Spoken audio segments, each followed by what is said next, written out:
everyone, this is Dave Dubeau here with another episode of the Property Profits Real Estate Podcast.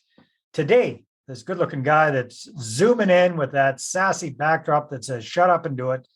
It's our friend, Nick Aalerud, zooming in all the way from beautiful Boston, Massachusetts, or thereabouts. Beautiful is not a term I've heard for Boston, Dave. That's good. Well, hey, it's all relative, man. It's all relative. You've been to Detroit lately. Good point. Anyhow, thanks for being on the show, my friend. And if you haven't heard of Nick, he's a rock star real estate entrepreneur, podcast host, coach, you name it. I had the pleasure of being on Nick's show a little while ago. Shut up and do it. And I love that philosophy. So, Nick, I think today we are talking about kind of taking a little bit of a deep dive into a scary area for a lot of people, and that is messing with the Securities and Exchange Commission. And I think you had a brush with those guys a while ago, and you learned a few lessons from it. So do you mind if we, first of all, just tell us very briefly a little bit about your backstory with real estate investing, and then how did this all come to pass? Sure, David. Thanks for having me on. I appreciate that. For your listeners, as far as the attracting investors, I did have a little bit of an experience, and I'm happy to share and add value. But I also don't want the end of this conversation to end in a negative way. So let me know how we can pick it back up once we go down the hill. You got it. Well, why don't you tell us, how did you get into this whole world of real estate in the first place, Nick? How did that get started? Sure. I'll spare you the long story. 2005, I was a banker in Boston, and I was working 60, 70, 80-hour weeks being right out of school. But I felt that was my only option since I had majored in political science and had no future whatsoever. So I was a mutual funds specialist and learned a lot about stocks, bonds, mutual funds, but they just had me significantly overworked. And I actually wrote a whole book on my first 5 deals in real estate, which also went horribly, horribly wrong. And that book is called Don't Quit, Stories of Persistence, Courage, and Faith, and all the profits are donated to charity. It's myself and a whole bunch of other rock stars in that book that talk about our horrible challenges. So I call that my first reset button. I had partnered with somebody out of state that wasn't a reputable character, and I ended up losing my first 5 real estate residential deals in 2005. 4 to short sale, 1 to foreclosure. Again, it's a long story, won't get into it, but that's how I started.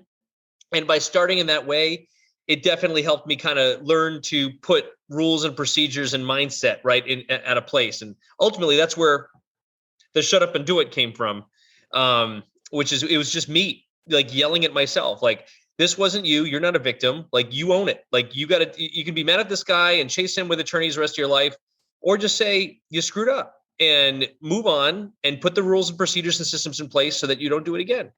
Better idea. Much better. Yeah, man. So that was my beginning of my residential real estate journey, and that's what we do now. I think we chatted. So we have a fix and flip company. We have a wholesale company. We have a rentals firm that manages all of our portfolio of rentals. We have a property management company. We have a debt negotiation short sale company that works has been very slow in the past year with no foreclosures, but was at its soon. Oh, you and I both feel that way, right? Yeah. So they're gearing up. But yeah, I got back on my feet after those single families happened, and started wholesaling because it's all I could do with no cash or credit at that point. I was not financeable until 2015. So I was dangerous, but I had to learn hard money. I learned private money. I learned how to, as we talked about, never learned specifically. I wish I had you back then, Dave, because I did everything wrong on the attraction side too. But that was my residential story. So I feel like if I talk too much, just stop me and interject. No, that's good. That's good backdrop and backstory, and hats off to you for picking yourself up and continuing after that initial challenge, because most people would have thrown in the towel way before that. So I was that close to throwing the towel, yeah, right? Man, that close. So I'm like, okay, I'm still working the corporate grind. There's still something for me out there. And ultimately, I met a contact at a local meetup, and back then they were called REIAs, right? I think they still exist, REIAs, but he was just buying triple deckers here in the Boston market in a place called Somerville, and he told me what he'd look for, And nights and weekends, I would still make my calls and go out and knock on doors, and finally started sending him some contracts, and he'd pay me $5,000 to $10,000 per contract. And 8 months later, I had enough money to do my first one by myself with a hard money loan, and I broke even. And for me, that was proof of concept. I didn't have to lose my entire shirt and wealth by doing real estate. So that is awesome. All right. So tell us a little bit about what happened with this brush with the Securities and Exchange Commission. How did that all come to happen? And then, we'll end off on a positive note, because you've kept chugging, you've kept rolling, you're doing amazing things these days. So it's definitely not a sad ending to the story, but it's definitely, I would imagine, a good learning experience. So what happened, Nick? Absolutely. So we systemized the single family business, the fix and flip and wholesale business, to a point where it was operating not necessarily without me, but without me a lot of the time. So in 2009, I felt like, well, I'm the shit now. So I'm going to start getting into the bigger stuff. There was a national guru that was out there teaching people, don't just buy a 6, 12, or 20 unit, just buy a 200 unit first out of the gate. Like, you can do that. Just go bigger sooner, right? And to a point, I agree with that mentality. To another point, now knowing what I know, that was a horrible idea for anybody to just jump right in without the experience or going through the mistakes and learning lessons, right? Yeah. Worked my butt off to try to market to a market in North Carolina. And I did. I got my first deal under agreement. It was 144 unit multifamily. Wow. And we started going through due diligence, and I made my first mistake that I know you teach people not to do. I had raised investor interest, and I had back like in February, and I'm like, listen, here's what I'm going to be doing. And this guy's literally pointing the gas blower at the one open window that I have. It's not too bad. Yeah, we can hear a little bit, but not that much. It sounds way worse where you are. So. Oh my gosh. That's so. have to laugh at something. So anyway, now I'm working. I have this deal under agreement. I start calling all my investors, and I say, hey, listen, remember that time we talked, and we're here. We have this deal, and we're going to be closing probably the next 3 months after due diligence is over. What do you say? And had no report. And the best answer I'd received, and the best lesson I had received, was this investor that said, who are you? And that was literally what happened. And I'm like, well, gosh, thank God that deal died in due diligence, because if it didn't die in due diligence, it would have died with my capital raising, which was a horrible mess. And I had no systems in place, and certainly no communication with my investors, or frequent communication. So that aside, a group in Boston saw me out there hustling for this deal. And these folks, these three of them were coaches for this national guy that I'd taken all the courses for, and I was working through and had invested with. And they're like, listen, I see you hustling. Why don't you we already own 650 units. Why don't you just help us raise equity for our next acquisition? And we'll get you, looking at the operations and looking at how we administrate and how we function and how we do all that stuff. I'm like, this is great. And they're coaches for this big national company, and I don't have to pay in for that. Like, this is fantastic. Like, it's everything that I wanted. So I met up with the 3 GPs, and they showed me what they were looking for. They showed me their next acquisition strategy. And I formulated a whole marketing, campaign around that, and I became that entity for, about 6 months. Right. And I put my own equity in. I didn't raise a ton of money. I had put $100 and something thousand of my own cash in. I had a family member come in with $100 and something thousand, and I had a few other people come in. Total was like $250,000 or $300,000 we had invested with this firm. Okay. And about 4 months in, I received a call. I was at my old real estate office, and I still remember it like it was yesterday. I was walking up there, and my call came in. One of the GPs called me. He said, hey, Nick, listen, not a huge deal. The SEC just called us. We're cooperating. We really don't know what they want. But I just wanted to give you a heads up. They're going to call you next. So good luck. And he hangs up the phone. And I was like, oh my God, SEC. I'm in my, late 20s at the time. I'm like, this is serious stuff. Like I'm. Yeah. Cause you come from a financial planning background. You're aware of what that can entail. So yeah. Ooh. And I remember for 3 long hours, I'm pacing on the second floor of my real estate office, back and forth, answering as many questions as I could. And, where did you come up with this? And who did you contact for this? And where did you find that information from? And this and that, where did you get this flyer from? Literally just answering every question that I possibly could for them. And they don't tell you why they call, right? And ultimately, at the end of it, 3 hours later, I'm thinking to myself, this is this is like, I'm checked out of this. Like, do I need an attorney for this? And so I asked him, I said, I'm sorry, gentlemen, like, I'm happy to answer all your questions all night, but I mean, do I need an attorney to chat with you? And their answer was, do you feel you need an attorney, Mr. Aalerud? And to me, that was all I needed. And I politely hung up the phone and then lawyered up. I got, like, of course, the most expensive lawyer that I could find in Boston that had experience with the SEC. And I'm like, I don't know what's going on here. They're not telling me anything. And the first thing that my attorney said to me is you have to cut off communication with your general partners. Like, you can't talk to them anymore. I'm like, no, they're good guys. They're coaches. They have this. And they're like, nope, all communication is now shut down. You talk to us only. And I will do my best to try to find out what they want with you. And a huge subpoena, which took me 3 weeks to compile. They wanted all of my emails. They flashed my laptop.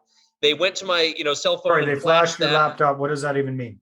I don't even know. I had to bring my laptop to the SEC office. Oh my goodness. They did something with it in 5 minutes and gave it back to me. I think they took my hard drive or they took my, I don't know what they did. They sucked everything off your computer and got it, basically. Yeah, in like 5 minutes. They called it a flash. They wanted to flash my phone, flash my hard drive. And I then they subpoenaed and then they deposed me. And I'm sitting there in the Boston office, with 3 hard-nosed SEC attorneys, me and my 2 attorneys over here. Can't ever be one, right? It's always a father-son team, which meant I was paying double. But hey, listen, I was just whatever it took to get me out of this. You had some friendly faces in the room with you. Oh my gosh. Yeah. It was a rough, and even the deposition, they made it very clear, like, hey, listen, if you don't know the answer, say you don't know. Don't try to be helpful. Don't try to make it up, and don't offer information that you don't think they want. And this was my very first deposition ever. Like, now I've had a bunch, but back then, right, being mid to late 20s, I'm like, holy cow. Mm-hmm. And I remember one time I said something that there's something that you would just say and you don't, but then all of a sudden, like, I started, because of all the pressure in the room, you start questioning, like, was that true? Did someone tell me that? Was that real? And then, I have to ask for a break, and my attorneys pulled me into the room and like, do you know why Martha Stewart went to jail? It wasn't because she did insider trading. It's because she lied to the SEC. I'm like, I didn't mean to lie. It wasn't even a lie. It was just me forgetting something. Can I go back and say I forgot it? Like, yes, you say you forgot it. Okay. So the whole thing was the high stress levels, the high tension of the whole thing. It literally causes you to like revert back to childhood, and you're like just crying in front of a group. Yeah. So I did all that. Deposition's over, and 10 months later, they don't tell you why. And it wasn't until 10 months later we found out that I was a witness in a case that an investor had complained for, I don't know if it was a late interest payment or a missed interest payment, whatever it was. An investor had complained to the SEC or filed a complaint. And at that point, when there's a legitimate complaint, they open up an entire investigation. They try to find everything that's wrong, right? And to this day, I don't necessarily know if those 3 GPs who I thought I knew did anything, what's the word? Wrong?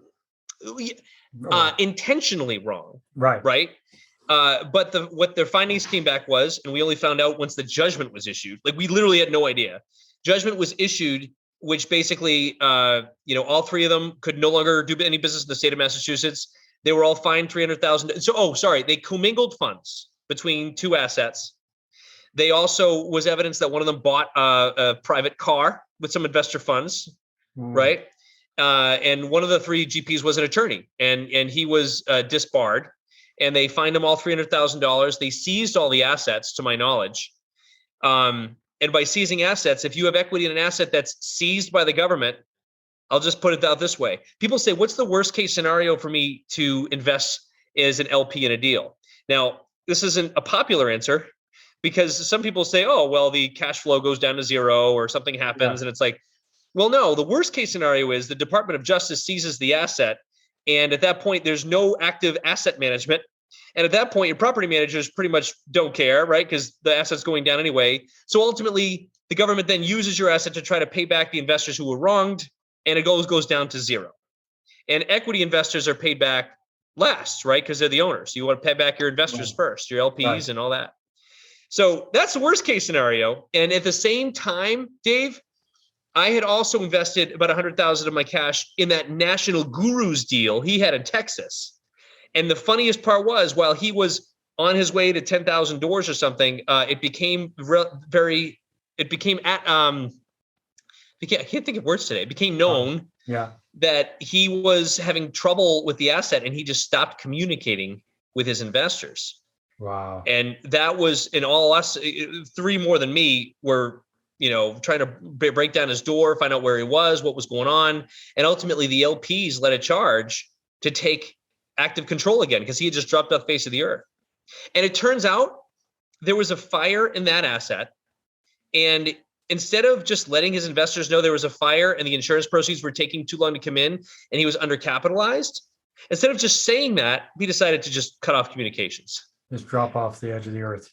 And that's a national guru that's still out there teaching how to syndicate multifamily real estate. And one of my 3 GP partners from the Boston area is still out there teaching people how to syndicate multifamily real estate. So it just makes you really question your coaches and your gurus and who you're hiring to help take you to that next level. Because, seeing what I've seen out there, right? It was a challenge. It was a whole year of my life that I'll never get back. I went through a divorce because I was going through so much stress with it. Oh my God. And the SEC is no joke. So obviously with what you offer and teaching people the right way to raise capital, and that bottom line, even if you do everything right, the legal way, and you have all your paperwork in a row, it does come down to relationships and rapport with your people. Like, over communicate, right? Mm-hmm. Under promise. And then, like you teach, make sure you continuously communicate with them. It's not rocket science, but the moment you stop communications, that I think is the biggest red flag. And that might be why that investor even put in that complaint, right? That launched everything else. Yeah. So that was my brush with the SEC, and it's all 9. Well, that's wondering. Sorry, if anyone's wondering, the funny joke that I say, if anyone's wondering if the SEC calls you, you'll know, because it's your caller ID is all 9s. If the Department of Justice is calling you, it's all 0s. Just so you're aware, that's what those 2 numbers mean. So. Wow, that's another fantastic idea. Hold on to that thought for a sec. We'll be right back. Now, are you a real estate investor who's run out of cash or credit to grow your portfolio? Are you looking to grow your portfolio using other people's money and raising capital? Well, I want to show you how to raise 6 figures or more in 6 weeks or less at my upcoming Investor Attraction Workshop.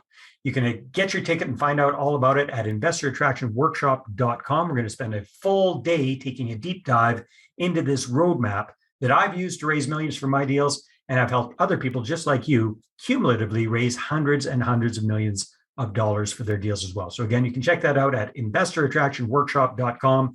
And as a loyal listener to the podcast, you'll get 50% off your ticket when you use the discount code podcast. That's right, discount code podcast at investorattractionworkshop.com.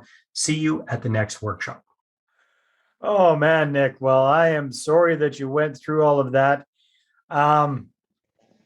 So bottom line, it sounds like you lost most, if not all, of that investment.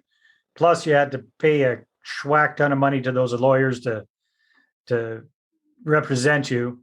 Yeah, I'm into if anybody cares, the attorneys, I think, ended up being about between $70,000 and $80,000 for the 2 of them for that year. Wow. Yeah, it was a lot. But it was brutal. Again, better to have people know what they're doing, right? Hire the professionals. Yeah, no, man, that's for sure. So, yeah. So big lessons there for you is know who the hell you're working with. Really dig deep. Make sure that you're doing everything properly. Be careful if you are the capital raiser for somebody else's deals, and because these guys basically said, "Hey, tag along, help raise a few bucks for this." You ended up raising, whatever, $350,000, but then a whole year of your life and massive stress and all that kind of stuff. No, man. And let's make it very clear too, this already, like, it's so illegal now to do what that structure was. Like, you can't have someone only raising equity for your deals, right? And then even getting a cut or getting a fee or whatever. Like, you need someone as an active partner that's going to get equity in those deals, not just an equity raiser, right? Mm-hmm. And I've learned that. And I feel like there's just so many rules and laws around it where I still see people throwing out on Facebook saying, "Hey, got a new deal offering 12% returns and, come on in." It's like, if I don't know if they're patrolling Facebook or LinkedIn or whatever, but I have a feeling that there's someone assigned to social media. And if that's the case, like people need to lawyer up and they need to work with your step formula. Like, oh man, you know what? And the scary thing is if they can flash your computer and suck all that information off of it in 5 minutes, you think they might not be able to figure out how to get some bots going around on Facebook looking for certain terminology. Amen. Yeah, and they're a self-funded organization, at least what I've learned. So the state SEC offices are self-funded and they rely on fines to keep themselves going. So, at least Massachusetts, they were very hungry for lots of things. And I don't know about the other states, but I definitely caution people. Yeah, no, that is a good cautionary tale there, my friend. So let's wrap things up on a more pleasant note. Let's talk about what's got you excited these days. You do a whole bunch of different things. You must be a master of delegation there, Nick. But when it comes to real estate investing today, what makes Nick do the happy dance? What's No, I love it. Real estate to me, it was formerly the end, and now it's a means to an end for me, right? Yeah. Because of all that, actually, the SEC issue, it led me to like totally go nuts with the day-to-day operations of an asset, whether that's a 6-unit, 12-unit, or 150-unit. I needed to know that if all this shit hits the fan, sorry, I'm from Boston, I say that stuff. If the shit hits the fan, what is the dirty day-to-day ops that someone would need to do to clean that up and make sure things are still back on track? So that is literally what launched me into our property management company, which is a different kind of property management company. We offer like a 45-point value add inspection, where literally with just that one inspection report, right? Because we're an owner, we operate as an owner. We know exactly how to increase income and decrease expenses, which should 5 to 10x your value just in that first report. So we're excited about the property management stuff. I still love the rentals as a way to not just build wealth, but I'm now using that as a way to provide an impact on lots of more people.